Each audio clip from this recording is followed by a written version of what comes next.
Kągi, padrasinimą šiandieną mums išsakys brolis Salius, pasimels taip pat, pašlovinsim viešpatį Dievo žodžiu.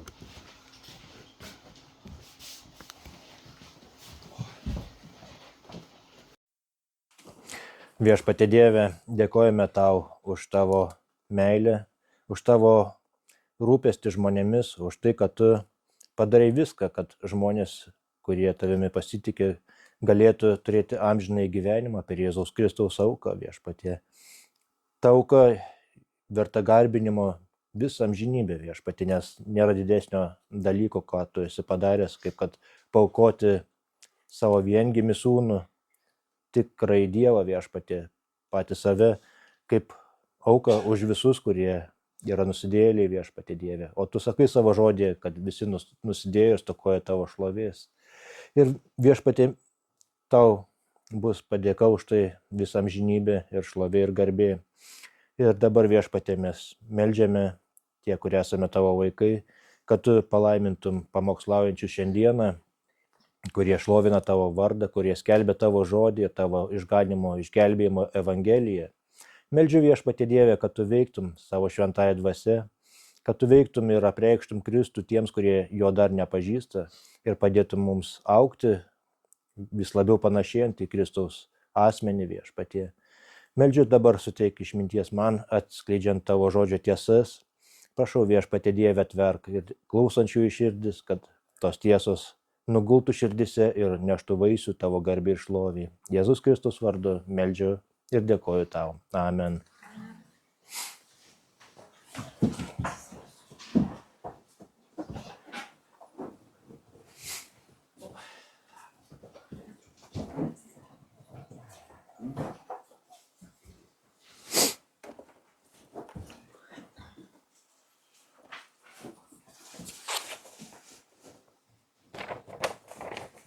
Labas rytas dar kartą visiems. Labas rytas tiems, kurie klausys internetu. Ir mes kartą per mėnesį kalbame iš Apaštalų darbų knygos. Taip jau Dievas mane paragino, kad imčiausi Apaštalų darbų knygos. Ir dabar mes esame Apaštalų darbų 2 skyriuje. Ir prieš kalbant apie 2 skyrių, dar norėčiau šiek tiek padaryti apžvalgą, kaip visada darau, kad suprastume, kokioje vietoje esame, koks kontekstas ir kaip rutuliojasi įvykiai ir kodėl kažkas vyksta vienaip ar kitaip. Taigi mes žinome, kad Evangelijos pasibaigė Kristaus pakėlimu į dangų, paliekant tam tikrus pavedimus, ar ne, didžiuosius pavedimus. O Apaštalų darbų knyga prasideda tuo, kad Kristus paliko didįjį pavedimą mokiniams, Apaštalų darbų 1 skyriuje.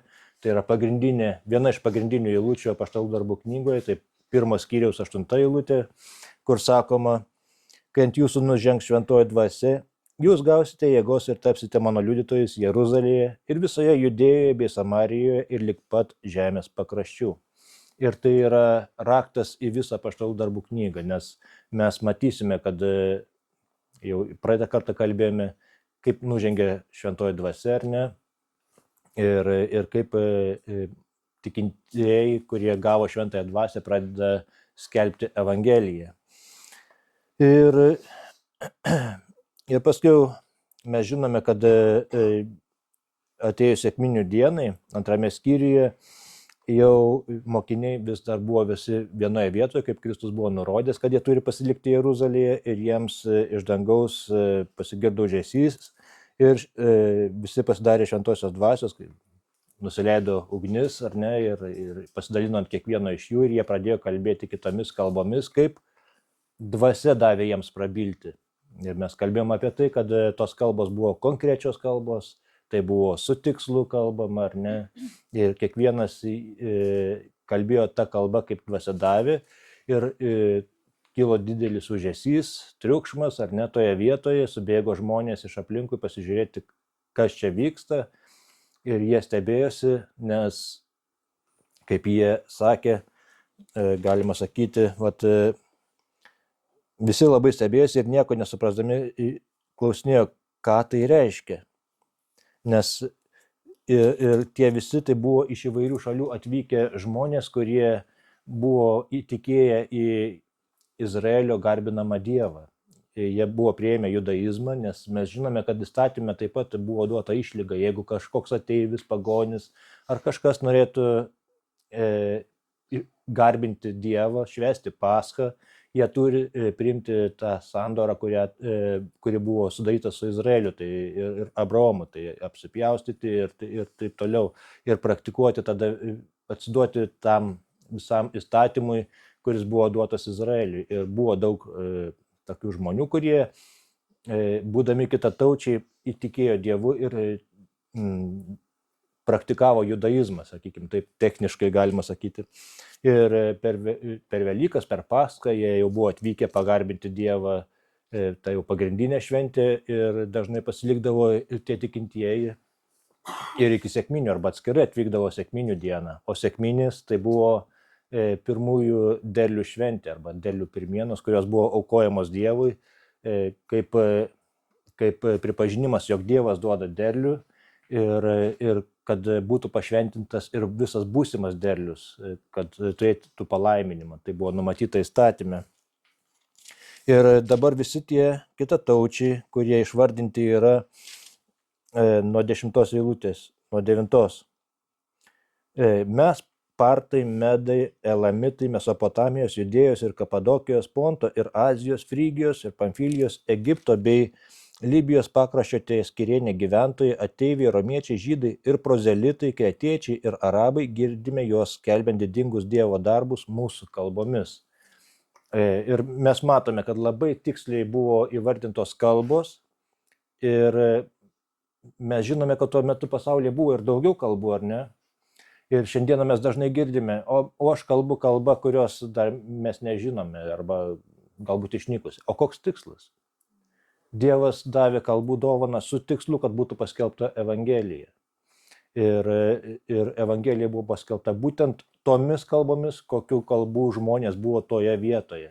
Neišvardinti japonai, neišvardinti kinai, nei inkai, nei kažkas, nes tos civilizacijos jau egzistavo. Tačiau jeigu nebuvo jų atstovų toje vietoje, tai ir nebuvo poreikio duoti tokios kalbos kažkam, kad kažkas tuščiai kalbėtų, kaip apaštalas Paulius įvardė, vėjams, ar ne? Tai štai mes matome, kad Dievas nedaro stebuklų ar kažko tik šiaip savo.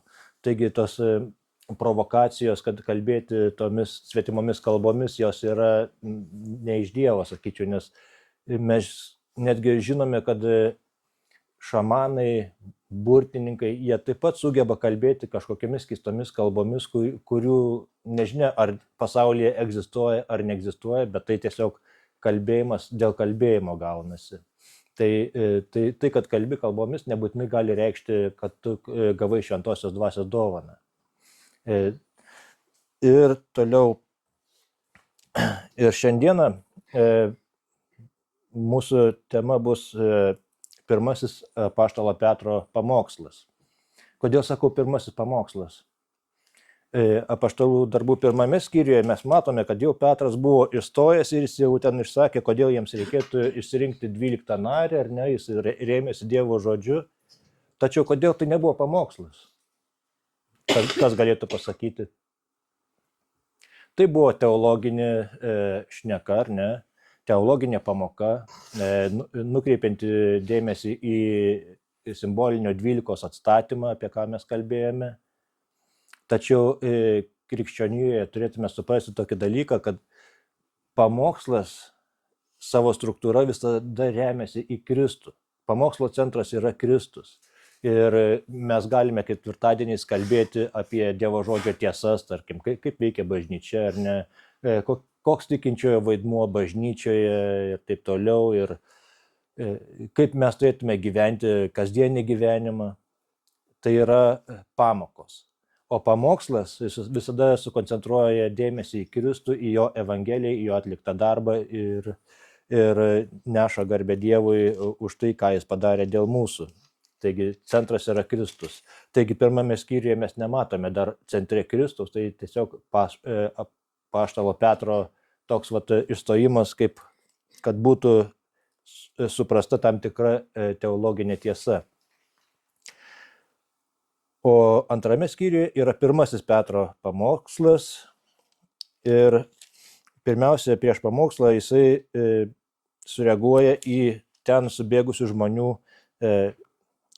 replikas, nes visi labai stebėjosi 12 eilutė 2 skyriaus ir nieko nesuprasdami klausinėjo, ką tai reiškia. O kiti šaipydamiesi kalbėjo, jie prisigėrė jauno vyno. Tada stojo Petras su 11 ir pakėlęs balsą prabilo į juos. Judėjos vyrai bei visi Jeruzalės gyventojai, tebūnie jums žinoma, įsidėmėkite mano žodžius. Šitie nėra, kaip jūs manote, prisigėrę, juk dabar vos 3 dienos valanda.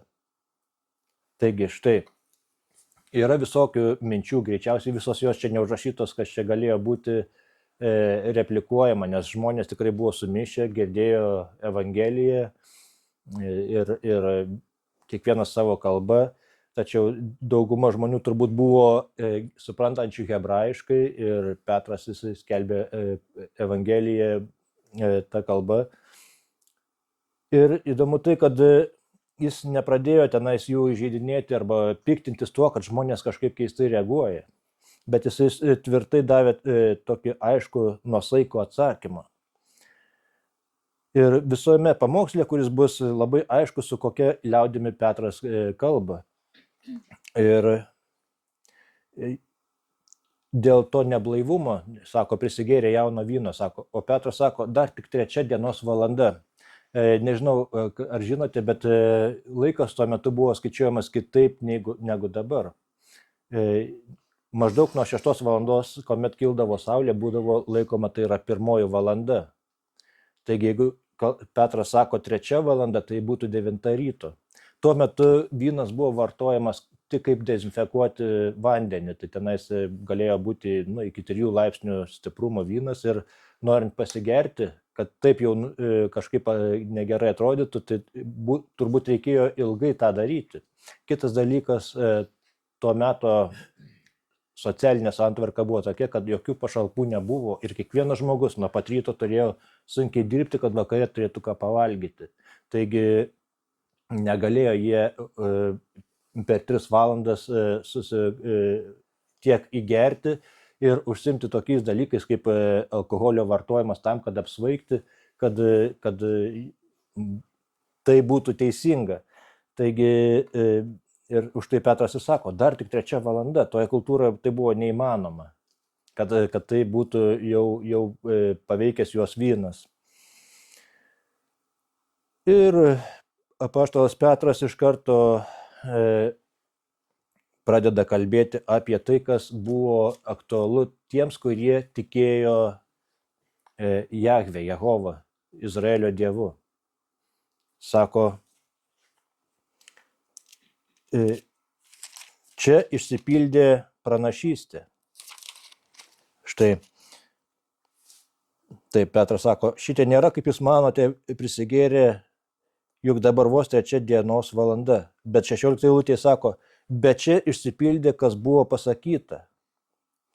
Ir žodis išsipildė, sakyčiau, labai stiprus, nes tie, kurie žinojo Senąjį testamentą, visada laukė Dievo apsireiškimo per mesijus, per Dievo pranašysčių išsipildymo, nes jie turėjo viltį dėl to, kad kažkas turi įvykti. Jo labiau, kad po Malachijo pranašysčių buvo 400 metų tylos laikotarpis iki Kristaus pasirodymo.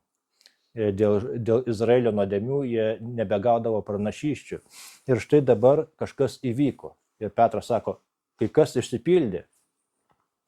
Ir kalbant apie tai, kaip Petras kreipėsi į judaizmo tikinčiuosius, labai skiriasi nuo to, kaip Paulius kalbėjo Areopagio su graikais.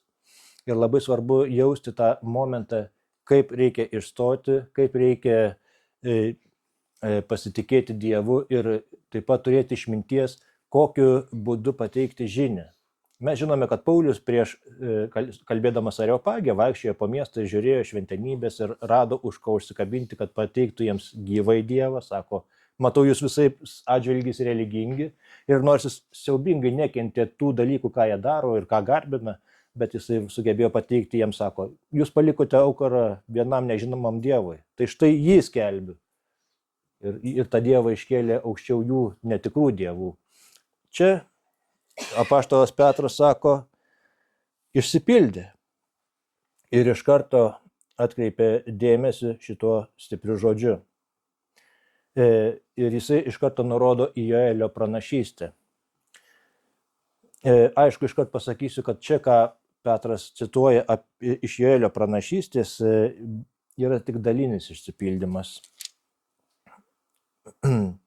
Ir tas dalinis išsipildymas būtent liečia šventosios dvasios išliejimą. Taigi dabar skaitau.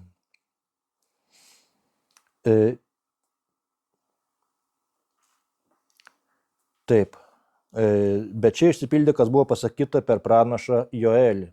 Paskutinėmis dienomis, sako Dievas, aš išliesiu savo dvasios kiekvienam kūnui ir jūsų sūnus bei dukterys pranašaus, jūsų jaunuoliai matys regėjimus, o senieji sapnuos sapnus. Ir tą patį mes galime atrasti Joelio knygos 2 skyriuje, Joelio pranašystė. Kad būtų aišku, Joelis pranašavo maždaug 8-9 amžiuje prieš Kristų. Tai atstumas gan didelis, ar ne? Ir 2 skyriuje yra parašyta 2 skyriuje 28 eilutėje.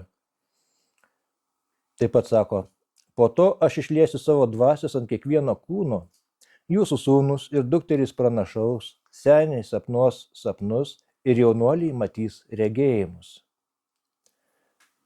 Ir taip pat, aišku, tęsia, taip pat ant vergų ir vergių tomis dienomis išliesiu savo dvasios. Ir mes matome, kad pranašaujama, kad ne tik tai ant Izraelio bus, nes vergai pas Izraelio tautoje negalėjo būti izraelitai. Ir čia tokia nuoroda yra ir į pagonis, kad kažkas įvyks ir su pagonimis, kad gaus Dievo dvasios. Ir pilnas tos pranašystės išsipildymas, Joelio visos pranašystės, mes apie jį galime skaityti būtent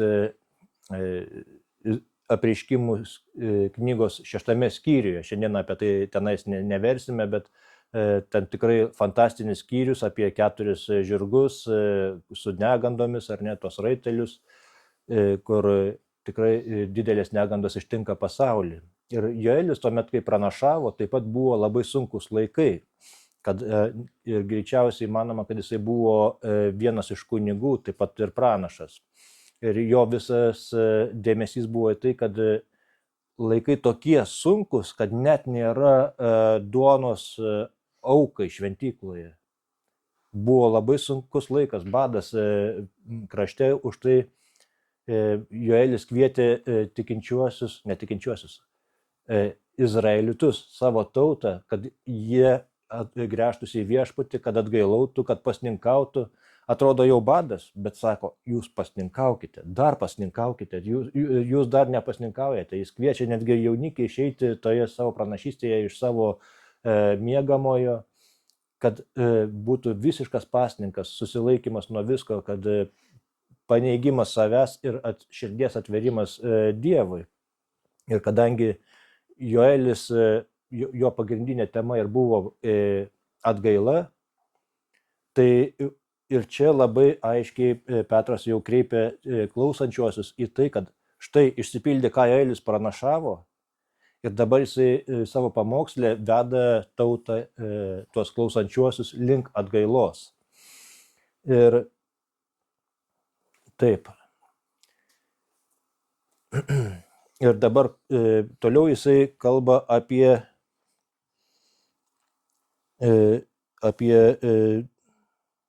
tą pranašystę, ar ne? Sako, ir savo tarnams bei tarnaitėms tomis dienomis aš išliesiu savo dvasios ir jie pranašaus. Aš darysiu stebuklų aukštai danguje ir apačioje žemėje, parodysiu ženklų, kraujo, ugnies bei rūkstančių dūmų. Saulė pavirs tamsybė, o mėnulis krauju prieš ateinant didingai ir šlovingai viešpaties dienai. Dabar šiek tiek apie Viešpaties dieną, kas pamokslė kalbama. Viešpaties diena turi du tokius skirtingus skaičiavimus. Populiariausias yra tas, kad yra Viešpaties diena, tai paskutiniai laikai, kuomet ateis Kristus, tas sunkusis tribulacijų laikotarpis, ir po to tūkstantmetė karalystė, kuomet visa kūrinija patirs atgaivą. Tačiau kai kuriuose pranašystėse taip pat į Viešpaties dieną yra įtrauktas tas momentas, kada žemėje pasirodo Kristus, kada jis tarnauja ir būna paaukojamas. Tai ir tiesiog pranašai tuomet, kai pranašavo, jie nematė bažnyčios laikotarpio. Toks vadinamas yra teologų regėjimo slėnis. Tarsi matytum vieną kalną, už jo kitą viršūnę, tačiau tai, kas yra už to pirmo kalno slėnyje, tai nesimato. Tai yra tas vadinamas bažnyčios laikotarpis. Ir už tai mes galime Naujajame testamente skaityti tai, kad pranašai nieko nežinojo apie bažnyčią. Ir apie bažnyčią nieko nežinojo nei angelai, tai buvo paslėpta Dieve, laiškuose apie tai kalba Paulius. Ir už tai Petras dabar kalbėdamas apie tai, jisai kalba apie tokius, atrodo, tarsi sunkiai suprantamus dalykus, bet jam Šventoji Dvasia apreiškia, kad tai pildosi, tai jau dabar ateina. Kristus pakilo, bet jis tuoj sugrįš ir teis pasaulį. Ir dabar yra žmonės, kuriems reikia skelbti Kristaus Evangeliją.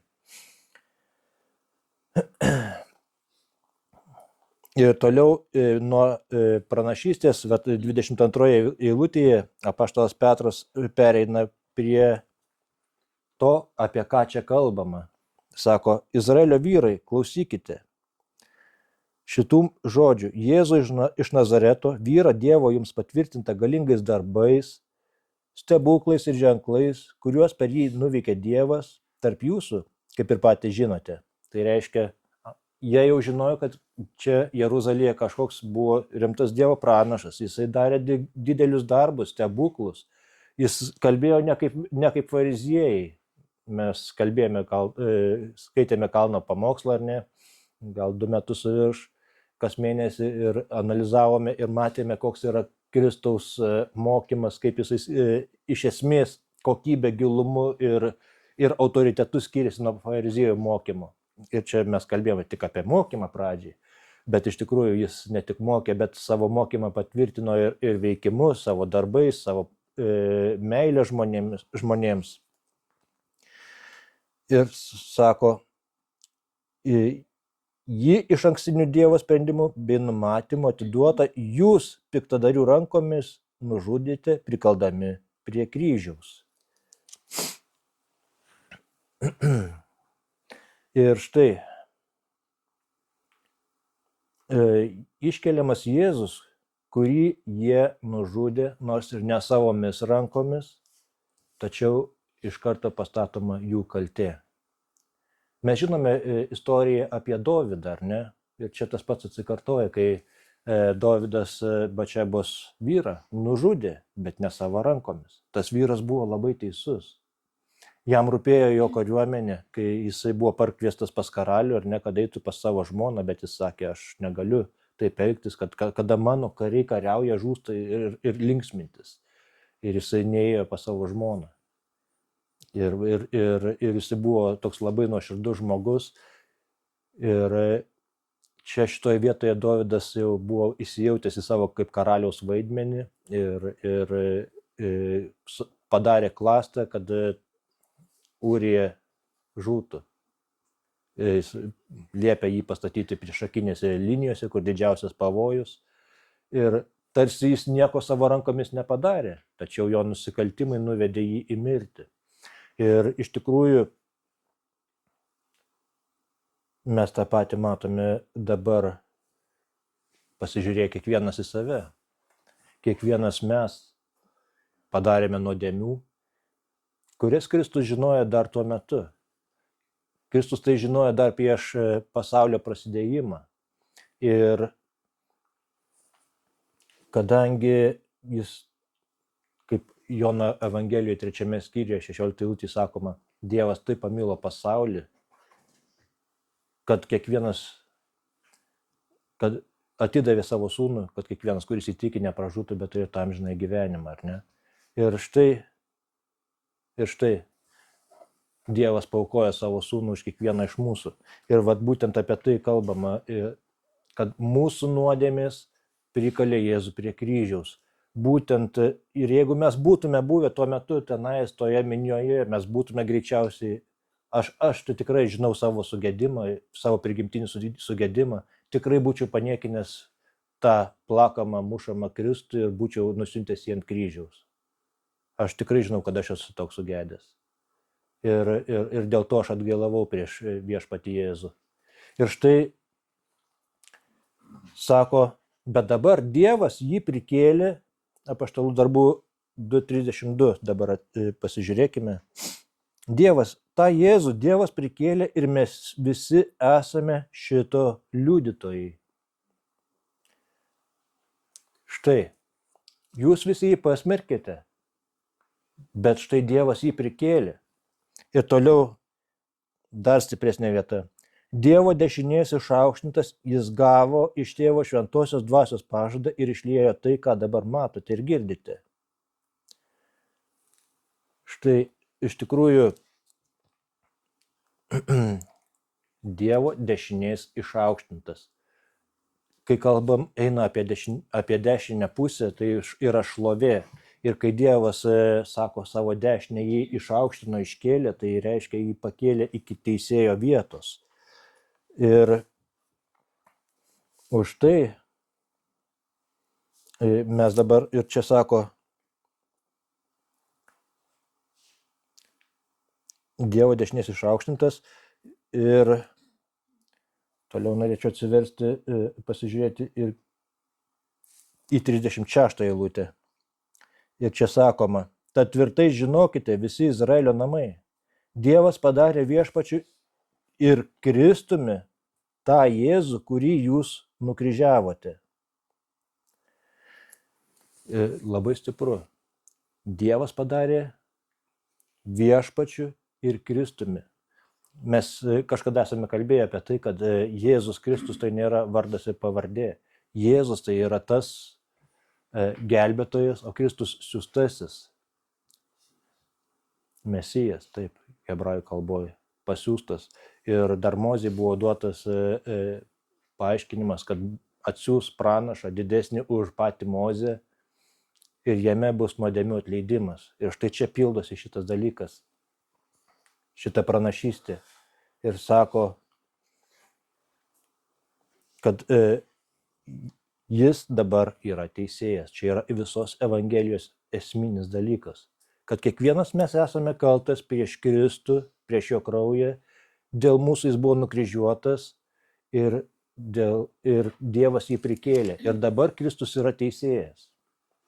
Ir jeigu žmonių laukia amžina pražūtis, tai ne dėl to, kad jis negerai elgiasi, ne dėl to, kad jisai girtuokliauja, ir ne dėl to, kad jisai galbūt smurtauja prieš savo žmoną, bet dėl to, kad jis neturi Kristaus. O šitie dalykai yra pasekmė to, kad žmogus gyvena be Dievo. Jis neturi vilties, jis negali su savim susitvarkyti, jis neturi šventosios dvasios, neturi jėgos pasipriešinti nuodėmei. Tai vyksta dėl to, kad žmogus neturi Kristaus. O jeigu turi Kristų, tu gali pasipriešinti visiems šitiems dalykams, kurie kyla viduje, kurie neleidžia adekvačiai reaguoti į aplinką ir sugedimas ima viršų. Ir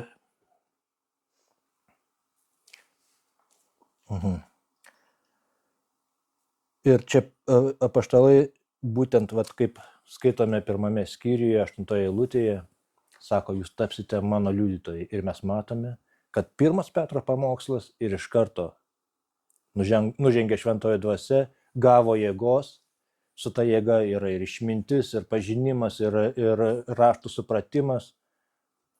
Ir jie tampa būtent ne kažkotais liudytojai, bet būtent Kristaus liudytojai. Kaip gražiai pildosi ta Kristaus pranašystė, kuri pasakyta 1 skyriaus 8 eilutėje.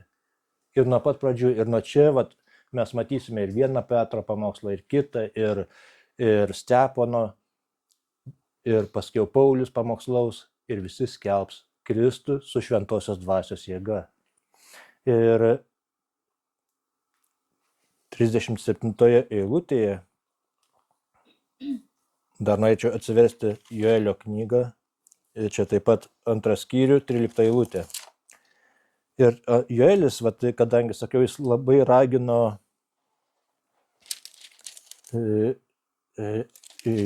atgailauti ir čia sako 2 skyriuje 13 eilutėje: persiplėškite savo širdis, ne rūbus, gręžkitės į Viešpatį savo Dievą, nes jis yra maloningas, gailestingas, lėtas pykti ir didžiai geras, liūdintis dėl blogio.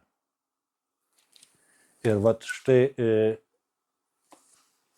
centrinė Joelio knygos eilutė, kur sako, nereikia tik formalaus pasninko, nereikia tik formalios atgailos ar ten perplėšto drabužio. Reikia, kad jūsų širdis prieš Viešpatį būtų sudužusios ir jūs iš tiesų atgailautumėt, keistumėt savo požiūrį į visą tai, ką darote, kaip gyvenate, į patį Dievą ir prašytumėt jo atleidimo. Ir štai dabar tas, kuris yra nužudytas, tie, kurie praktikavo judaizmą, jie žinojo ir tas eilutes, ir Joelis buvo tas, kuris ragino atgailauti. Ir jiems 38 eilutėje, kur sakoma, taip, Apaštalų darbų 32 skyrius, nuo 37 paskaitysiu. Sako, tie žodžiai vėrė jiems širdį. Ir jie klausė Petro bei kitų apaštalų, ką mums daryti, vyrai, broliai. Jie suvokė, kad jie yra kalti prieš Dievą ir prieš Kristų dėl to, kad jį nukryžiavo, kad jie kalti dėl jo mirties. Jis prikeltas, dabar jis yra teisėjas ir suvokė, kad virš jų dabar kabo rūstybė. Jau jie nebeturi pasiteisinimo iš įstatymo, kurį jie vykdė, kurie kaip stengiasi visą laiką gyventi, ar ne, žinodami, kad taip Dievas. Ir štai pranašystė įsipildė ir jie nepataikė į tą įstatymo esmę. Nes įstatymą galėjo įvykdyti tik tai Kristus, kuris paaukojo save už kiekvieną. Ir štai dabar sako, atgailaukite. 38 eilutėje. Ir kiekvienas te pasikrikštija Jėzaus Kristaus vardu, kad būtų atleistos jūsų nuodėmės ir jūs gausite šventosios dvasios dovaną. Ir šitoje vietoje kartais būna susipainiojimas, bet visas kontekstas, visa struktūra labai aiškiai sako, pirmiausia, žmogus turi atgailauti, o tada pasikrikštyti, sangrąžinis žodis. Aišku, pats žmogus negali krikštytis. Aš negaliu nueiti ir pats pasikrikštinti ir niekada negalėjau. Aišku, aš esu pakrikštytas. Bet esmė yra krikštui reikalingas kitas žmogus, kuris pakrikštyje. Bet krikštomasis turi būti apsisprendęs tam. Tai yra jo sąmoningas atsakas ir vaisius tos atgailos, kuri jau turi būti įvykusi širdyje. Dėl to negali būti krikštijamasi už mirusius, negali būti krikštijami kūdikiai ir taip toliau. Tai yra to žmogaus atsako į Dievo evangeliją, tos atgailos rezultatas, tai pasikrikštijimas ir prisidėjimas prie bažnyčios. Ir Apaštalų darbų 37-38 iš tiesų duoda tokį garantą, kad jeigu jūs gausite, ne jeigu, ir jūs gausite šventosios dvasios dovaną. Šventosios dvasios dovana yra tai, kas neatsiimama. Galima atsiversti Romiečiams laiško 11 skyrių. Vieną eilutę prisiminiau, kur labai svarbi jinai man yra.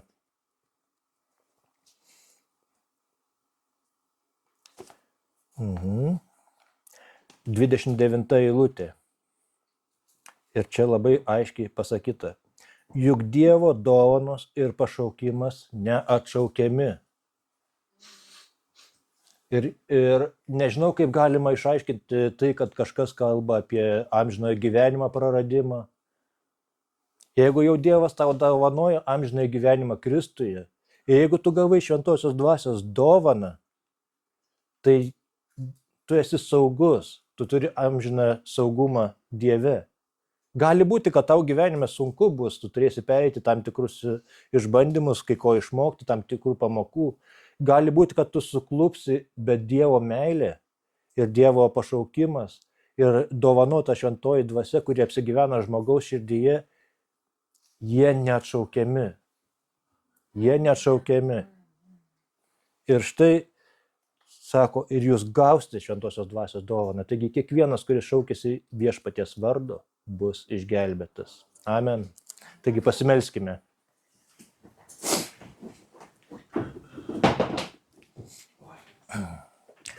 Viešpatie Dieve, šlovė tau už tavo žodį, už tavo padrąsinimus, kurie yra tokie nuostabus ir nuolatos jaudinantys. Ir meldžiu Viešpatie Dieve, kad ta geroji naujiena, kuri 2000 metų jau yra žinoma, bet kiekvieną kartą jos grožis suspindi vis naujai, Viešpatie Dieve. Ir meldžiu, kad tu veiktum pasaulyje įtikindamas žmonės, ir nors jie ir būna daug kartų girdėję, tačiau aš iš savo patirties žinau, kad aš daugiau kaip metus laiko girdėjau gerąją naujieną, kol ji nesuskamba mano širdyje, kol nesuvokiau ir nepamačiau jos grožio ir to maloningumo, Viešpatie. Meldžiu tavo palaiminimo iš tavo žodžio, Viešpatie, kad tie, kurie girdi šios žodžius tavo žodyje, kad tie žodžiai atvertų jų širdis tam, ką pamokslavo Petras, Viešpatie Dieve, kad jie kviestųsi Kristų ir kad jis būtų jau nebe teisėjas, o kad būtų tėvas, kuris priima į savo šeimą. Jėzus Kristaus vardu meldžiu ir dėkoju tau. Amen.